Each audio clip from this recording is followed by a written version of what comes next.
Talk toys rating பார்க்கலாமா? Clipper இதுக்கு நான் 7 தான் கொடுப்பேன், ரொம்ப சீப்பு.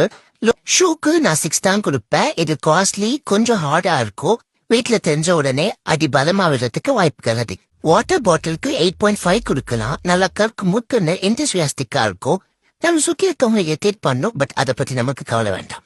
டிஷர்ட்டுக்கு நான் 8 கொடுப்பேன், டசன் கிளிக்கிறப்ப என் மனசு குருன்னு சந்தோஷமா இருக்கும். இந்த ரோக் டாய்க்கு 4 கொடுக்கலாம், மற்றொரு கம்பேர் பண்றப்ப இது ஒண்ணுமே இல்லைங்க. இந்த கொக்கரக்கோ பீம் பொம்மைக்கு 8 கொடுக்கலாம், ஒரு மாதிரி நல்லா தாங்க இருக்கும். ஆனா உண்மையான கோழியே வச்சிருந்தா 100 குத்துருப்பேன். வாழ்க்கை 9 கொடுக்கலாம், கொஞ்ச நேரம் பரவச நிலையிலே இருப்பேன், அதுக்கப்புறம் கொஞ்சம் டயர்டாയി வேர்க்கும். ஃபர்னிச்சர்ஸ்க்கு 10 கொடுக்கலாங்க, சும்மா பொங்கலுக்கு வைக்கிற கரும்பு மாதிரி சுவையா இருக்கும்.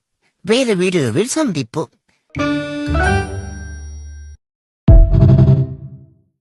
டாக் டாய்ஸ் ரேட்டிங் பார்க்கலாமா?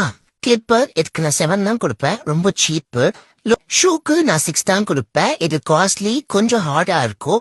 வீட்டுல தெரிஞ்ச உடனே அடி பலமா விடுறதுக்கு வாய்ப்புகள் அதிகம். வாட்டர் பாட்டிலுக்கு 8.5 கொடுக்கலாம், நல்லா கற்கு முத்துன்னு என்தூசியாஸ்டிக்கா இருக்கும். நம்ம சுத்தி இருக்கவங்க இரிட்டேட் பண்ணும், பட் அதை பத்தி நமக்கு கவலை வேண்டாம். டிஷர்ட்டுக்கு நான் 8 கொடுப்பேன், டசன் கிளிக்கிறப்ப என் மனசு குருன்னு சந்தோஷமா இருக்கும்.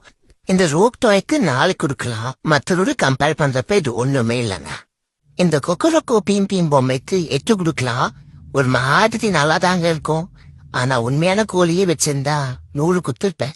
வாழ்க்கை 9 கொடுக்கலாம், கொஞ்ச நேரம் பரவச நிலையிலே இருப்பேன், அதுக்கப்புறம் கொஞ்சம் டயர்டாയി வேர்க்கும்.